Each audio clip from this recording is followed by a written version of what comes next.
जयसिंगपूर शहर काँग्रेस कमिटीच्या वतीनं श्री सिद्धेश्वर मंदिरात भाविकांना फराळाचं वाटप।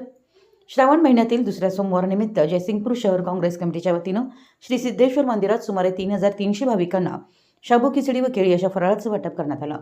जयसिंगपूर शहराचं ग्रामदैवत श्री सिद्धेश्वर मंदिरात दुसऱ्या श्रावण सोमवारी विविध धार्मिक कार्यक्रम भक्तिमय वातावरणात पार पडले।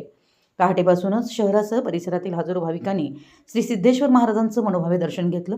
हर हर महादेवच्या जयघोषानं मंदिर परिसर दुमदुमून गेला होता। दत्त उद्योग समूहाचे प्रमुख तथा उद्यान पंडित गणपतराव पाटील यांनी श्री सिद्धेश्वर मंदिरात उपस्थित राहून ग्रामदेवतेचं दर्शन घेतलं व शुभाशीर्वाद घेतले। यावेळी त्यांनी श्रावण सोमवारच्या पवित्र पर्वानिमित्त सर्वांच्या जीवनात सुख, शांती, आरोग्य व समृद्धी नांदो अशी प्रार्थना केली।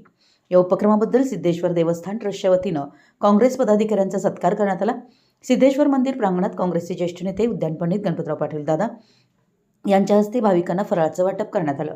या प्रसंगी जयसिंगपूर शहर काँग्रेस कमिटीचे अध्यक्ष सुदर्शन कदम, दत्त कारखान्याचे संचालक शेखर पाटील, उद्योगपती दिलीप पाटील कोथळीकर, गौतम पाटील सर, नितीन जाधव, युवक काँग्रेस शहराध्यक्ष राज पवार, महिला काँग्रेस शहराध्यक्ष सौ आम्रपाली कारंडे, नगरसेविका सौ अनिता कोळेकर, माजी नगरसेवक सर्जेराव पवार, चंद्रकांत जाधव घुनकीकर, पवन सुतार, सरदार कारंडे, राहुल घाटगे, सागर माने, समीर अत्तार यांच्यासह काँग्रेस पक्षाचे पदाधिकारी व कार्यकर्ते आणि विविध क्षेत्रातील मान्यवर उपस्थित होते।